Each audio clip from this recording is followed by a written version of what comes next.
안녕하십니까 북한 동포 여러분. 이번 시간에는 근대사로 본 한미 관계에 대해서 우리 강석진 목사님께서 발제를 해주시고 저도 말씀을 거드리도록 하겠습니다. 역시 우리 자유통일을 위해서는 한미 관계, 굳건한 자유세계를 지키는 한미 동맹이 어느 때보다도 중요하기 때문에 역사적인 고찰을 통해서 우리 한미 관계가 어떻게 흘러왔고 또 어떻게 돼야 되느냐에 대해서 말씀해 주시도록 하겠습니다.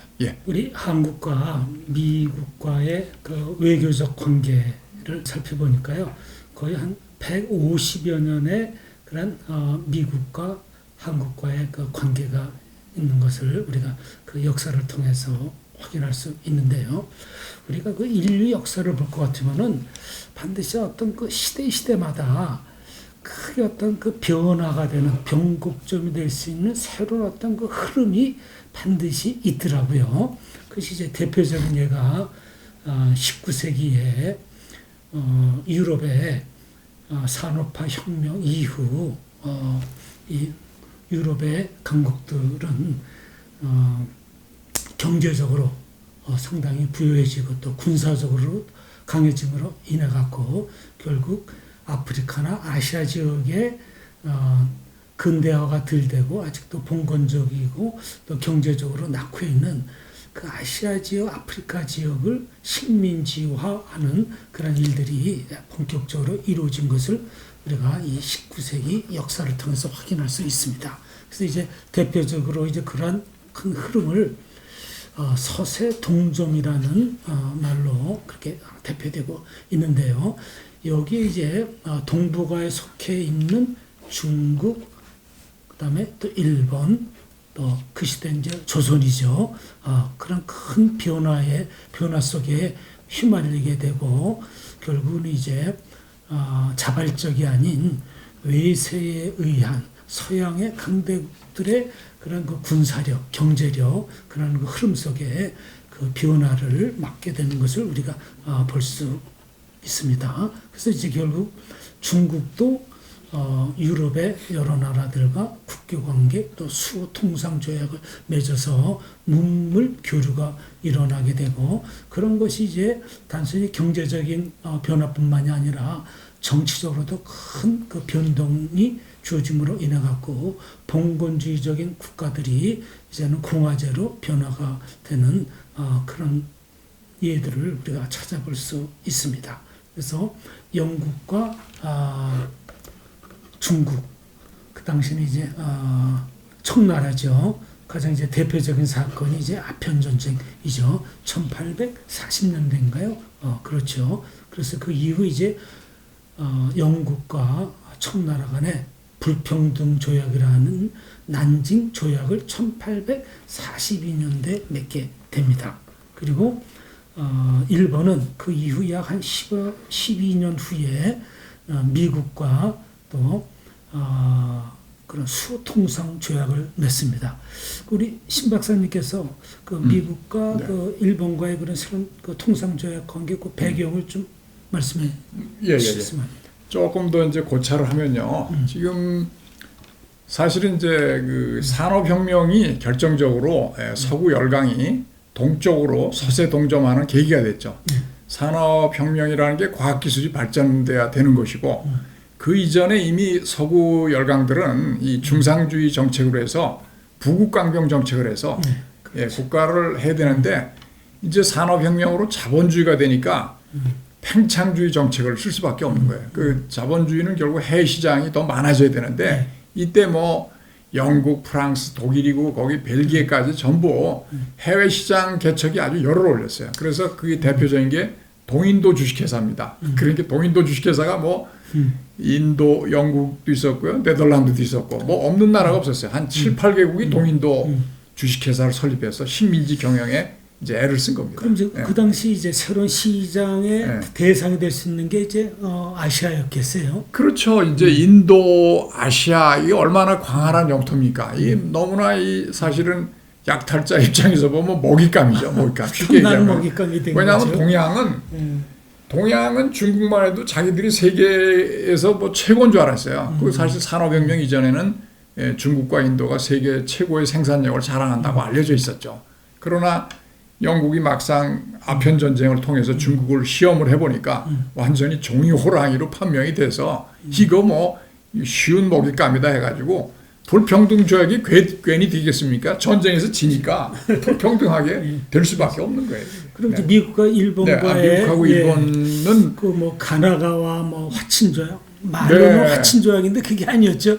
이게 이제 1854년에 이제 페리 제독, 소위 이제 흑선이 왔어요. 그냥 증기선이 건보트 팔롯이라고 해서 포함외교입니다. 그게 포함외교. 그러니까 미국도 저기 이쪽 유럽에 있는 열강의 영향을 당연히 받았죠. 미국이란 나라가 유럽에서 그 많은 사람들이 와서 그 저기 세운 나라거든요. 그러니까 미국도 이제 다른 나라를 노크를 해야 되는데 그게 이제 저쪽 아프리카나 이런 데는 다 유럽이 이미 차지하고 있기 때문에 태평양을 건너서 일본을 녹화하는 것이 자연스러운 경로고 거기서 한 발짝 더 나가는 게 이제 조선이 되는 건데 그래서 일본은 지금 일본이 사실은 좀 특이한 케이스예요. 일본은 중국하고 달리 이미 흑선 1854년에 페리 제독이 오기 전까지도 수백 년 동안을 네덜란드나 다른 서양의 문물을 이미 받아들여서 알고 있었어요. 그렇기 때문에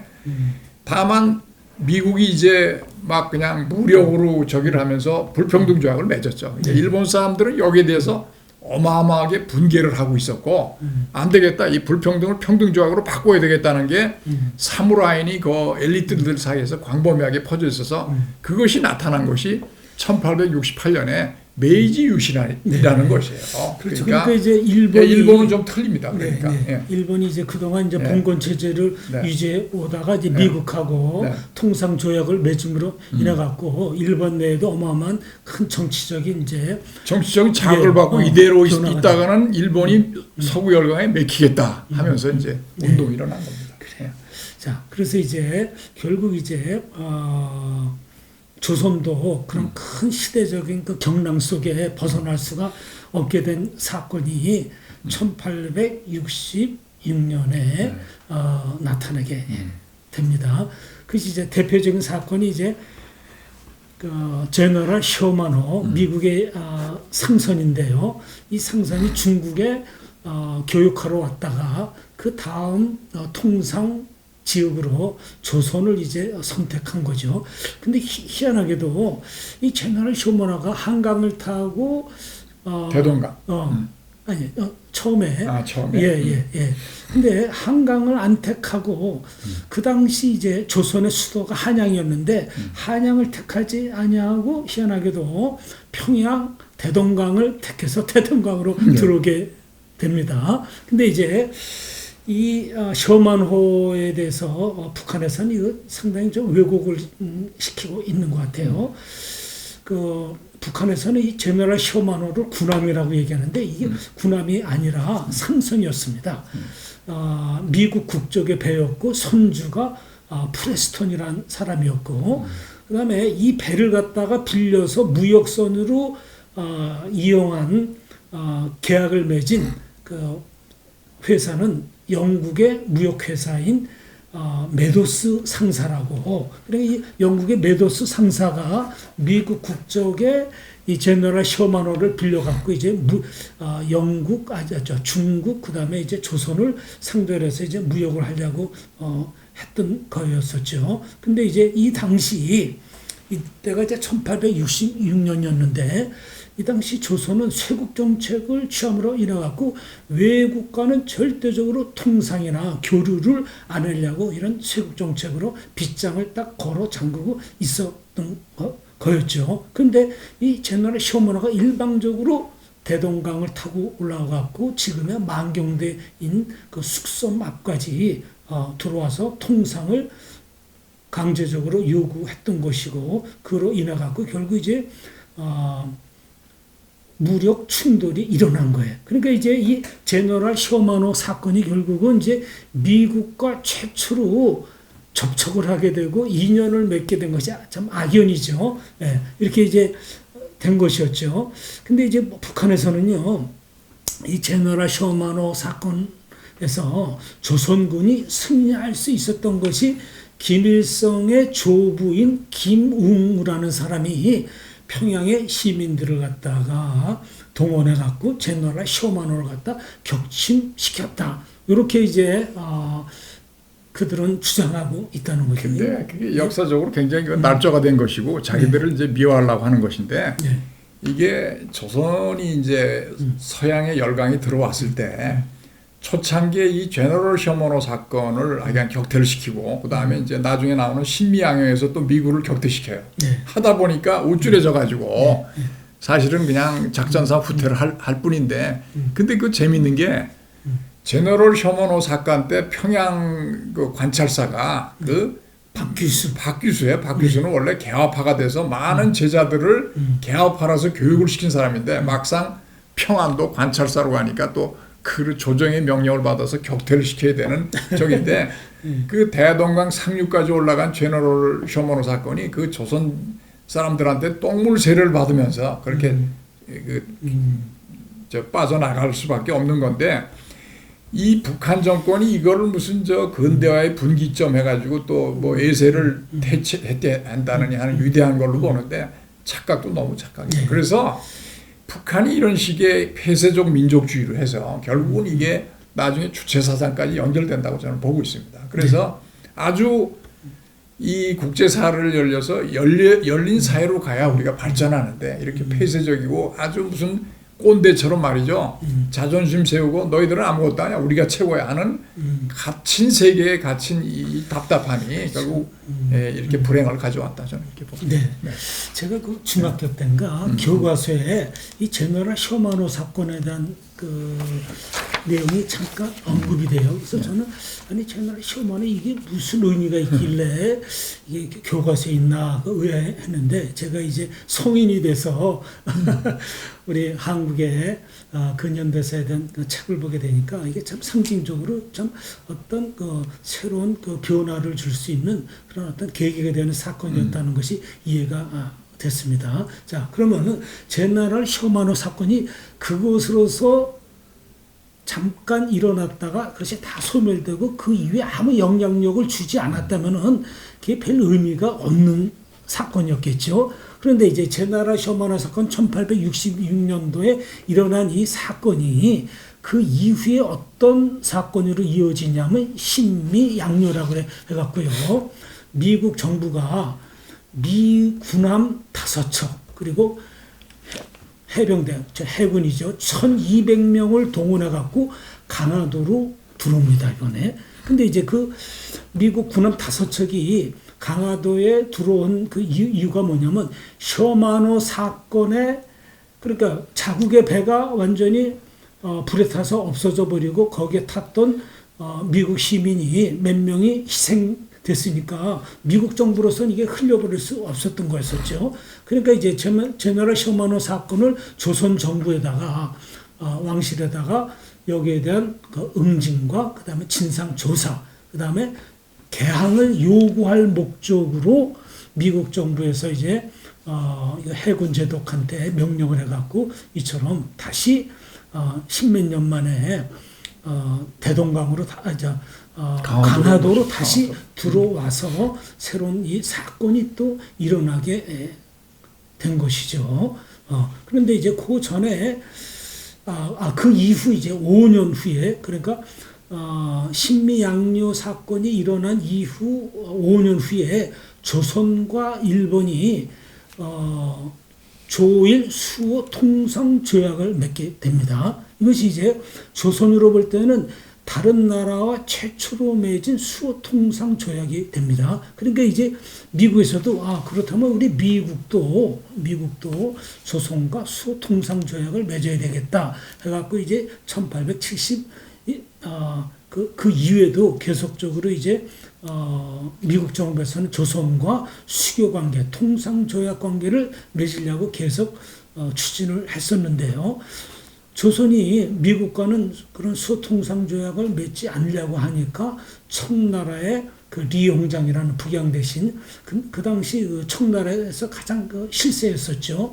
이 리홍장을 통해 갖고 조선과 수통상 조약을 갖다가 맺도록 그렇게 협조 요청을 합니다. 근데 이제 이 당시 이제 청나라를 볼 때는 뭐냐, 이미 일본이 조선과 수호통상조약을 맺어갖고 군대까지도 들어왔고 그런 통상조약 관계가 유지되니까 지금까지 청나라는 조선을 상대로 해서 군신관계를 통해서 절대적인 영향력을 행사해 왔는데 새로운 그러니까 경쟁자가 바로 일본으로 등장이 된 것이죠. 그러니까 이제 이 일본을 견제하기 위해 갖고 리홍장이가 그래 미국을 끌어 들어갔고 조선에서 일본의 영향력을 갖다가 이것을 좀 차단을 시켜야 되겠다 하는 그런 이제 의도로 조선 정부에 강압적으로 압력을 집어넣어서 조선이 미국과 통상조약을 국교관계를 맺도록 그렇게 이제 압력을 가했던 것이죠. 그럼 이제 청나라에서는 뭐냐? 조선을 계속적으로 청나라의 속방으로서 그것을 묶어두려고 했던 그런 전략이 있었던 거였죠. 그리고 이제 조선으로서는 그 미국과 수호통상조약을 맺음으로 인해 갖고 일방적으로 청나라든지 일본의 그 영향력에서 이제 벗어나려고 하는 그런 그 다자간의 그런 관계를 그것을 의도했던 걸로 우리가 볼 수 있습니다. 그래서 이제 드디어 미국과 조선과 수통상 조약을 맺게 됩니다. 1882년 5월 22일 날 지금의 인천인 그 제물포에서 미국의 슈펠트 제도, 그 다음에 조선에서는 김홍집 신현이 대표로 해서 미국과 수통상 조약을 맺게 되는데 이것이 이제 우리나라 역사에서 또 외교 역사에서 아주 중요한 것이 뭐냐면 최초로 조선이 서양 세력과 서방 나라와 수호 통상 조약을 맺고 수교 관계 통상을 하게 됐다는 것이죠. 그래서 이제 그 이어서 1883년, 1884년 이어서 영국, 독일, 이태리, 러시아와 서양 국가들과 통상 조약을 맺음으로 조선은 이제 더 이상 동방의 그 은둔의 나라가 아니라 세계의 한 일원으로서 말이에요 등장하게 된 계기가 되게 됩니다. 그리고 이제 이런 것을 통해서 결국은 이제 조선이 어마어마한 큰 이제 소용돌이 속에 거기서 한번 우리 한미 관계를 생각해 볼 필요가 있는데 사실은 우리 조선에 제일 먼저 들어온 것이 공식적으로 미국이죠. 미국. 제너럴 셔먼하고 심의양요에서 노크를 그렇죠. 했는데 뭐 통상하자고 했는데 막 이거를 뭐 오랑캐라고 보고서 그냥 모욕을 가했는데 그 사이에 이제 아까 말씀드린 대로 일본이 부국강병을 통해서 메이지 유신을 통해 가지고 힘을 갖다 자체 이제 체력을 정비해 가지고 바로 1876년에 운양호 사건을 일으켰으니까 일본은 미국한테 그 개국을 강요당한 이후에 정신을 차려 가지고 오히려 조선에 대한 기선을 제압했다고 볼 수가 있어요. 미국에 한 발 앞서 가지고. 그래서 사실은 청나라가 기득권이 있었는데 그 다음에 주자로 등장한 게 미국이 아니라 일본이 된 것이에요.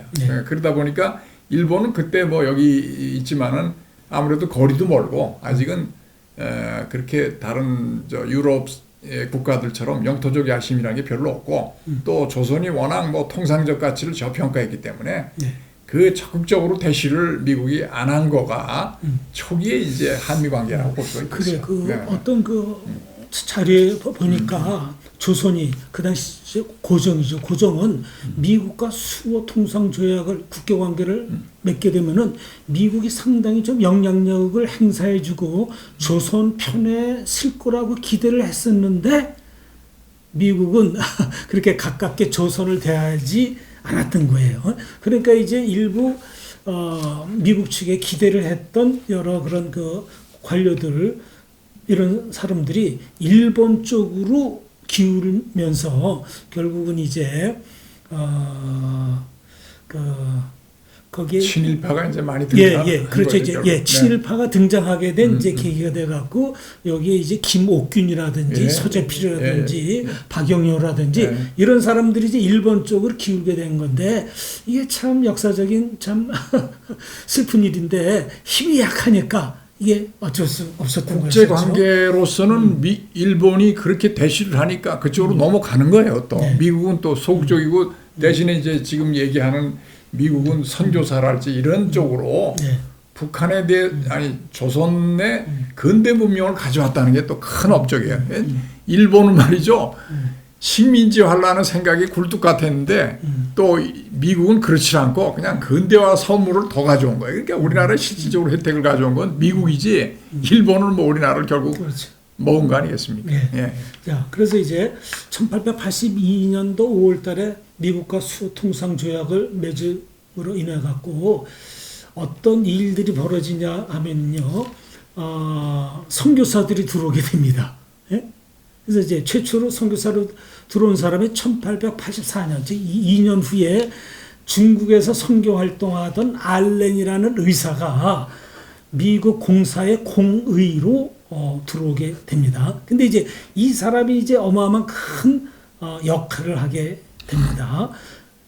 그 1884년 12월 달에 갑신정변이 일어나죠. 이때 이제 여기가 그 개화파들한테 타겟이 돼갖고 자객들한테 테러를 당해갖고 다 죽어가는데 그 다 죽어가는 민영익을 갖다 살려낸 사람이 바로 알렌 의사가 다 죽어가는 이 민영익을 갖다가 살려냅니다.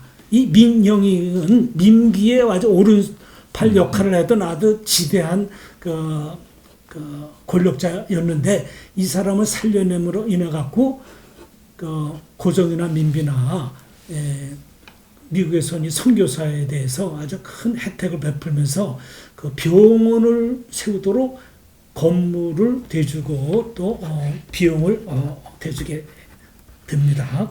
그래서 이제 최초로 이제 조선의 근대식 병원이 세워지게 되고 그 이후에 이제 언도우도 아펜셀러 이러한 선교사들이 연이어서 들어와 갖고 학당을 세우게 됩니다. 그러니까 조선의 근대 교육을 시킬 수 있는 교육 기관이 바로 이 선교사들을 통해서 세워지게 되죠.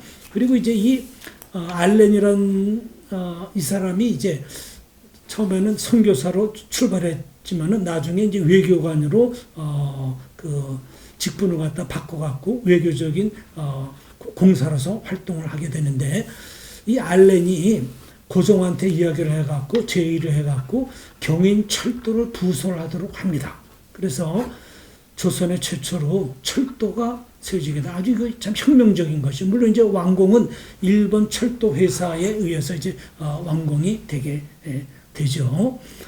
그리고 이제 알렌에 의해서 또 전기가 왕실에 들어오게 되고 또 전차가 또 부설이 되게 되고 그 다음에 1898년도에는 상수도 시설을 해갖고 매년 이 콜레라로 여름철들이 되면 조선인들이 많은 사람들이 희생이 됐었는데 수도가 상설됨으로 인해 갖고 콜레라로 인한 그 희생자들을 많이 줄이게 되고요. 그 다음에 이제 근대식 교육을 통해서 조선의 근대와 현대에 큰 그 공헌을 하게 된 이승만, 안창호, 그 다음에 이상제, 김규식, 조만식, 김구라는 이런 걸쭉한 조선의 인물들이 들어서게. 아까 얘기했지만은 일본은 계속해서 침략주의적으로 이렇게 어프로치를 했는데 미국은 그렇지 않으면서 개화 문명, 근대 문명을 우리 땅에 가져왔잖아요. 사실 뭐 영토적 야심이 없는데도 철도니 전차니 상수도니 뭐 광생개발니 이거 어마어마한 문명의 혜택을 가졌고 더욱이 지금 우리나라의 사학은 뭐 연세대학교, 이화대학교, 뭐 배제 있지만 전부 다 미국에서 이게 들여온 거예요. 그러니까 그다음에 이제 기독교 복음이 와서 기독교의 만민 평등이나 그 여러 가지 우리 근대 문명의 기초를 갖다가 이렇게 가져온 거에 대해서는 미국이 가장 큰 공헌을 했다고 보겠습니다. 예. 그래서 이제 미국과 우리 조선과의 관계가 말이에요. 1906년에 미국과 일본과의 그 비밀 조약이 맺어지게 되는데 그 조약 이름이 이제 가스라 테프트 조약이라고 합니다. 근데 왜 이 가스라 테프트 조약이 미국과 일본과 맺게 됐냐 하면 말이에요.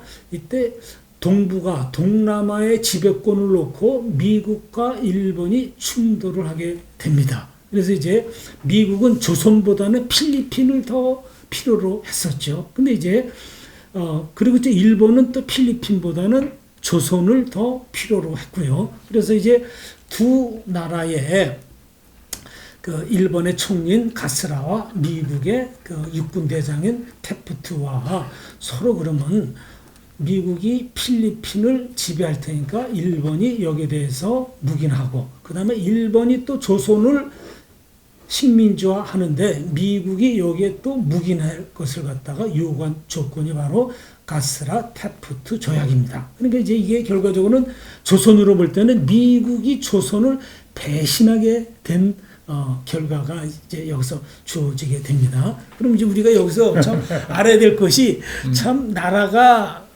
약하면 결국 강대국에 참 먹잇감이 되고 배신을 당할 수밖에 없는 것이. 근데 뭐 저는 뭐 배신이라는 말은 그렇게 적합하지는 그렇지. 않은 것 같아요. 예, 미국이 예. 뭐 배신한 게 아니라 조선을 일본한테 준 것이죠. 그래서 이제 결과적으로 일본이 이렇게 조선을 지배하기까지는 1894년에 청일 전쟁으로 그 당시 조선을 석방으로 여겼던 청나라가 무참하게 우리나라에서 깨졌어요. 그다음에 널 전쟁에 앞서서 일본은 치밀하게 영국하고 외교적인 데서 영일 동맹을 이미 맺습니다. 그 여세를 몰아서 1904년 5년에 러시아 그것도 어마어마한 그 발틱 함대를 갖다가 이쪽에서 다 격파를 해가지고 뭐 미국의 입장에서도 거의 그런 두 번이나 전쟁을 한반도에서 치렀는데 그는 일본한테 지배권을 주는 것이 현실적이다고 본 것이죠. 그렇죠. 그러니까 포기라기보다. 국제 간의 그 관계에서는 뭐 배신했다, 뭐 그런 보다는 네.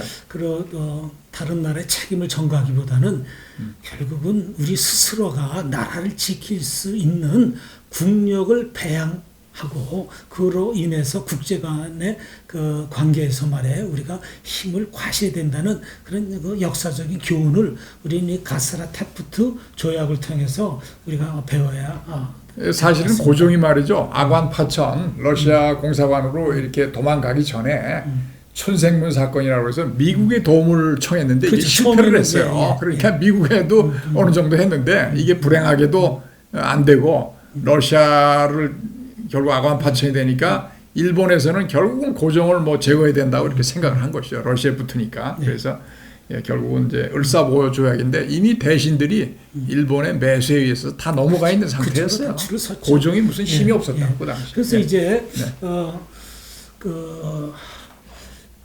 한국이 조선이 결국은 이제 1905년도에 일본과 을사보호 조약 불평등 조약이지만은 결국 나라를 일본에 내어주게 된 것이 되는데요. 이것을 통해서 우리는 이 시대에 참 우리 스스로가 나라를 강하게 하고 외교 그 관계를 우리가 잘 지혜롭게 해야 된다는 그런 교훈을 여기서 우리가 또 배우게 됩니다. 예.